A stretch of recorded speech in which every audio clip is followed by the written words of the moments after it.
Hello and welcome to this episode of China Edge brought to you by the SupChina team. I'm your host, Lizzie, an MIT-trained economist turned journalist here at Wall Street TV who covers China and its relation to the world. At China Edge, we go beyond the headlines and guide you, our audience, through the jungle of Chinese regulations. We go deep into industry trends and identify challenges and opportunities in the Chinese market. How did WeChat become the world's first super app? And what is China's tech innovation ecosystem like? Joining me today to discuss is Mr. Kevin Shimota, a leading expert on digital technology in China, who also worked as a global marketing and partnerships manager for WeChat for quite a few years. Thank you so much, Kevin, for being here with me. Thanks for having me, Lizzie. A little bit about me, and then also how I think every expat that's lived in China has some unique China story, and in my China story, how I got interested in it, and then how did I get into WeChat as one of the only foreigners to ever have worked there, and then how did I end up leading global marketing and partnerships. So I'm from Bellingham, 2 hours north of Seattle, a very American town that doesn't know much about the world. And then I studied in Spain for a year in high school, and I became interested in the world. And that interest, I wanted more things that were more different than the West, more interesting. And that led me to China, which is so different from the US and Western culture. And the more I learned about China, and the more I learned Chinese, the more interesting it became. And so I first, out of college, I worked at Boeing, and I wanted to work in China the whole time, but I wasn't really able to transition because Boeing is just too old school. And then so I worked, then I did an MBA in Shanghai at CEIBS. That was kind of my way to launch myself into China.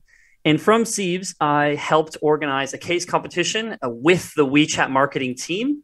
And that's how I met the WeChat marketing team. And then we got along, and I got hired on as an intern. And then after internship, that just easily flowed into a job with them on the marketing team. At CEIBS, I was the foreigner with the best Mandarin, and the people at WeChat don't really speak English. So it just kind of made sense for me to work with them when we organized that case competition. So yeah, that led me to meeting them and working with them, and then them knowing that I spoke fluent Mandarin, and English just led to me leading their global expansion.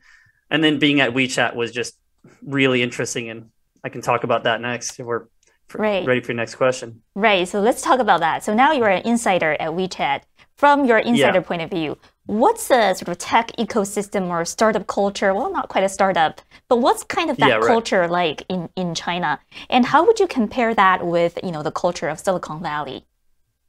Yeah, no, and that's a great question, and it's kind of interesting because you're like, well, is WeChat a startup, right? And because it's owned by Tencent, which is the top 5 companies per market cap in the world. But it's a good and interesting question because WeChat felt like a startup. So when I got in there, it was 2015. I joined WeChat, and it was about 1,000 employees, and it was the dominant social app, but it was just kind of skyrocketing. It hadn't been big for that long. It was about 5 years old. And it felt like a startup. 1,000 employees, all separate from Tencent. Tencent's headquartered in Shenzhen. WeChat is headquartered in Guangzhou. It was made by Alan Zhang, who had his own startup, and that was acquired about 5 years before making WeChat. And he kind of never wanted to come into the I guess major part or kind of the central places of Tencent. He wanted to be in his own place. So WeChat's always felt apart from all of that. And I think, but even taking a step back, like what is how does China compare to Silicon Valley? Well, China's just like a really separate tech ecosystem. I kind of think it has its own internet. The Economist has called it the splinternet. And so there's just a whole new internet that you need to navigate when you're in China. Right. Another thing is that when it comes to startups in that tech ecosystem, China for a long time has been a duopoly. It was a triopoly with Baidu, but then for about half a decade or a decade, it was Alibaba, Tencent. Right. While I was there, about the 4 or 5 years that I worked at WeChat, it was that that duopoly. And so when you're a tech startup, you're basically just looking to be acquired or partner with Alibaba or Tencent. And if your partner, and these are the two big walled gardens, and if one of your competitors is invested by them, you are scared, because once Alibaba or Tencent puts their weight behind one of your competitors, you're pretty much doomed to lose unless you get the if your competitor gets invested by Alibaba, you need to get invested by Tencent, or you're really going to struggle. It's hard to stay outside of that duopoly. Nowadays, you would know China crackdown came down really hard on Alibaba. It's not as big. ByteDance has really exploded. So there's a whole new player. There's a few new players, and then government crackdowns on antitrust has made that duopoly really fizzle out and has kind of increased the potential for competition. But I think we all know that China's tech right now is very cooled down compared to about 5 or so years ago. Right, that's super interesting. As you mentioned, that duopoly structure is quite unique to China for multiple reasons. So with that understanding, to what extent do you think the success of WeChat can be replicated beyond China? So if WeChat is the first super app, which one is the second super app? Are we going to see a super app in the United States, in Europe? What's your take on that? Yeah, great question. So I think it's important to talk about a duopoly, because I think that duopoly no longer really exists. The last 2-3 years with the China crackdown and with the success of ByteDance and a few other startups, Tencent and Alibaba have less comparative power than it had before. So then kind of the question is, okay, so WeChat's success, was that partially owed to Tencent's dominance in the China tech market? Because the super app, and what is a super app, and what is that success, and what is that strategy? For me, a super app, simply put, is an app that everyone's using to do everything. Mm-hmm. Now, Tencent and WeChat could make an app that does that, because WeChat was just really good at being the social fabric, chatting, communications, and then added in a social networking service, kind of like Facebook's Wall with Moments. And then it just kind of became the core fabric of Chinese social lives. But then it was partially owed to Tencent's massive ecosystem that they could then put in all these side services and monetize from them. So then the question is, could that happen outside? I argue, while on the surface it looks like no, because not everyone has these giant ecosystems like Tencent or Alibaba have. But I argue that it's completely possible that a super app could happen outside of China. One of the other parts is that with all the antitrust going on in China and kind of globally is, well, WeChat has had so much data and collects so much data, and it uses that data to make their ads very targeted. But outside of China, like something in the US, you wouldn't be able to there are arguments that you wouldn't be able to be in so many industries. You wouldn't be able to, like, Facebook's only in social. It doesn't have investments has some investments in gaming, but it doesn't have too many investments in e-commerce and a lot of other services or travel like Tencent has. However, I want to kind of look at Google as an example. Google Chrome is in so many different places and gets so much data. You have your data while you're searching the web on Google Chrome. You have your Google account that you use to log in to other apps and other technology services. You use your Google to log into Zoom, and then use your Google to log into maybe even Amazon or all these other places, and they follow you everywhere. Then Google is Google Maps. It knows where you go. Google Email, it knows who you're messaging. Google Documents and Sheets, it knows what work you're doing. Google Calendar, it knows when you're doing things. So if you look at Google's ecosystem and how much data they get, they arguably get, and well, obviously Google Search, didn't even say that one. They arguably get a lot more data than WeChat gets. So I think that from the data standpoint, and how many industries are covered, and that kind of expansive ecosystem, just looking at Google, it definitely can exist. What Google lacks is a super app, one ubiquitous entry point to Google's expansive ecosystem. I said, like, a super app is everyone's using it to do everything. Google has the do everything. and it even has the use it to log into other places, which is what WeChat is in a way. You use WeChat to log in and then use WeChat Pay, but it doesn't have the one clear entry point. Kind of has like a Google account, but it doesn't really have that down yet. I think it has the ecosystem. It lacks the super app. And I guess just looking at that, you go, okay, it is possible. It just lacks the good product to enter all of that. I see. And from that description, we sort of get this clearer picture of comparison between Google and WeChat, which is amazing.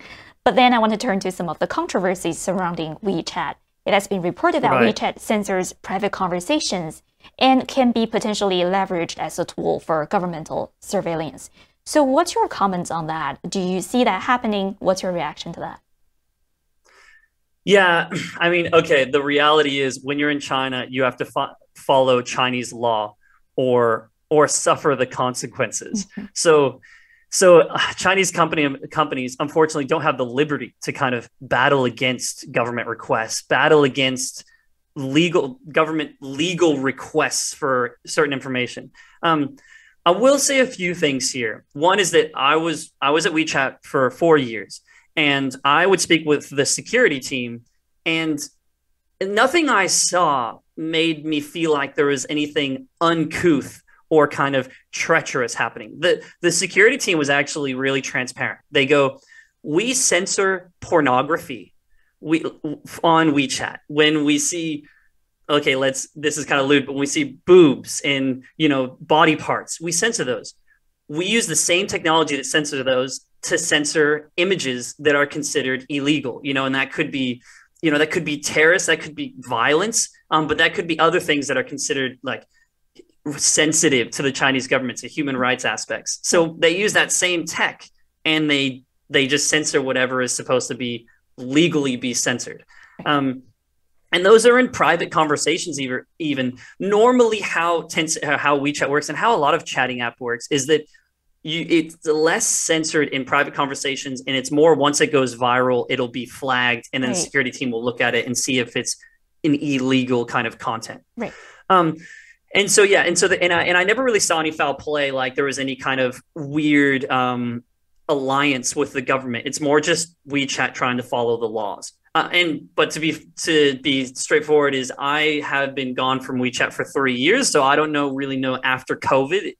There's potential that the government wanted more alliances to deal with COVID and to deal with all of that. So like they wanted more relationships. So I'm not sure about that. The second thing that I want to say here is that from the very beginning of WeChat, and if you use WeChat, you would really understand this, is WeChat has tried to not keep user conversation content. And so you'll feel this as a user, because it's less convenient. So when you're on WeChat, you send a message to another person, and if they don't get on their WeChat for 4 days, they might never receive that message. It goes on the Tencent servers. It then has about 4 days to get to the other side. But if they don't open the message, or if they don't download the document, that document's gone.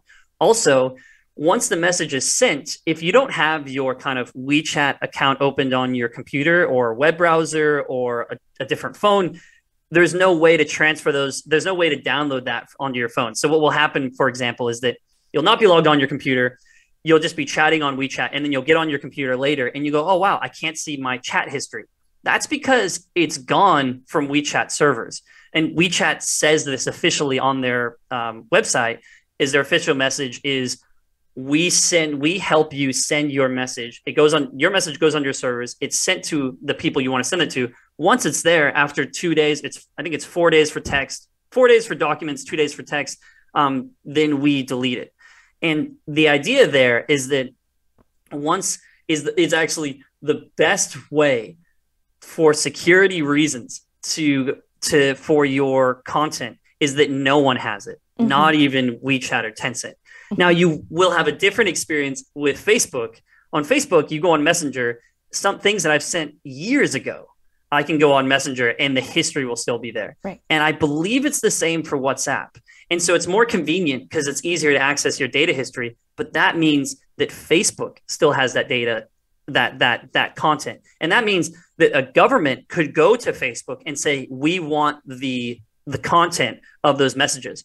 While if Facebook doesn't have those messages on their servers, then no one can request them. Hi, this is Lizzie, host of the China Edge show. We have prepared both English and Chinese subtitles for the show. You can turn on subtitles by clicking the CC icon at the bottom of your YouTube video. Click on the gear icon and select from one of the three languages: English, Chinese Simplified, and Chinese Traditional. 大家好，这里是李琦。在 China Edge 节目中，我们为您准备了中英双语字幕，请您按照屏幕上的指示打开齿轮图标，选择需要的语言，然后选择 CC 按钮，打开字幕，这样就可以看到有字幕的节目了。So, how should Chinese tech giants like WeChat and TikTok navigate those geopolitical tides when they expand their global footprints? How do they actually stay in good graces with the Chinese government? They are in this dilemma right now. Yeah, absolutely. I think the government on both sides, US and China, is making it really hard for companies. I mean, the answer of how does a company navigate these two worlds is so difficult. You're a rock in a hard place. You're just being pulled between these two people.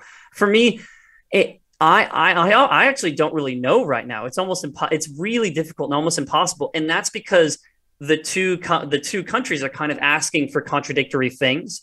In the United States, at least I'm American, so I can be harder on my own country. The United States is kind of saying China needs, or these Chinese companies need more clear and more transparency on their data collection, on their data surveillance. They need to be really clear about where they keep that data, what data they're taking, etc. But there really aren't any clear standards right now for this. And so for me, what I think needs to happen is the world, and ideally led by the US, needs really clear standards on what tech companies are allowed to, what data they're allowed to mine, what data they're allowed to collect, what data they're allowed to save. And that standard needs to be the same for US companies, Chinese companies, and companies in any country. When I saw, it was about 3 years ago, Trump was trying to ban TikTok and WeChat. At the time, there are no clear standards of how data should be collected and why. And therefore just saying these two companies have a problem, but the problem is that all the companies have problems. Like I said, kind of Facebook and Google are collecting crazy amounts of data. The difference is that Facebook and Google are American companies, but there should simply be international standards for data management.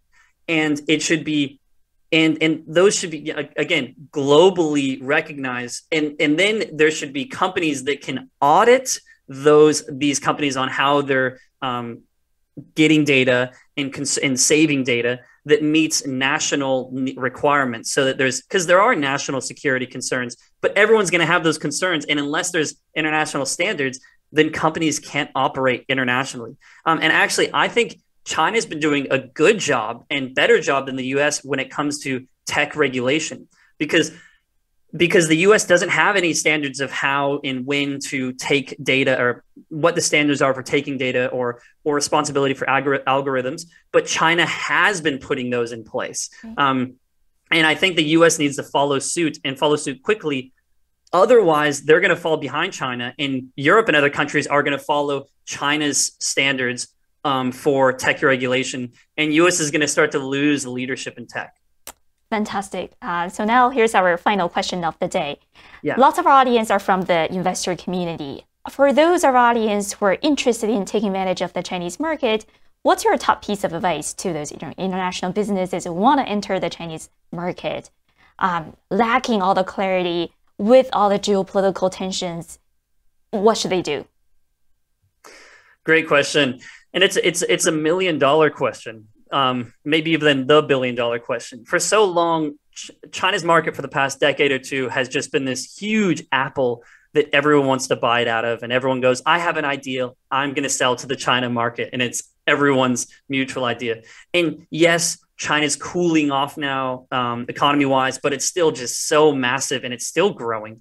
So the cop-out, or the common answer to these questions like this, is localize. You're expanding to Singapore, Malaysia, whatever country. It's make local content that's relevant to those people. It's a simple answer. It's commonly used, but I think it's especially true for China, and it's for a few reasons. I want to say just how important it is to localize with China. One, as we mentioned earlier, China has its own tech ecosystem. So China's internet is different from the rest of the world. Every single app that they're using, you pretty much don't see outside of China, and you haven't used in the West. So a big mistake that a lot of companies and retail brands make that I see, because I spent about 4 years helping retail brands navigate China's digital tech market, and utilize WeChat to the best of their ability, but also make sure they're using things that make sense to have on WeChat, and then other things that make sense to have on Alibaba and other ecosystems like Taobao.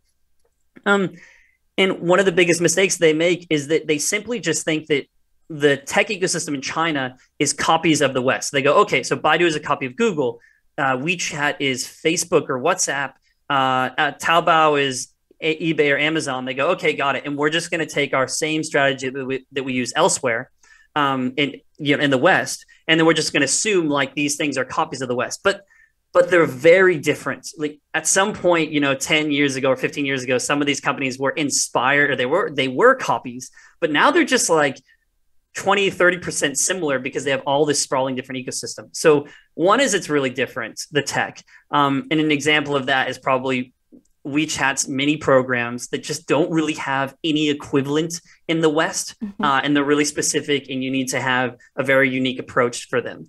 Another thing is that not only is the tech different, but the digital consumer trends are different. They become so different that apps in China look different than apps in the West. And how UI is displayed, how products are displayed and sold is different. I mean, mini programs is an example of that, but there's even just how things are listed is different in China and for Chinese consumers than elsewhere.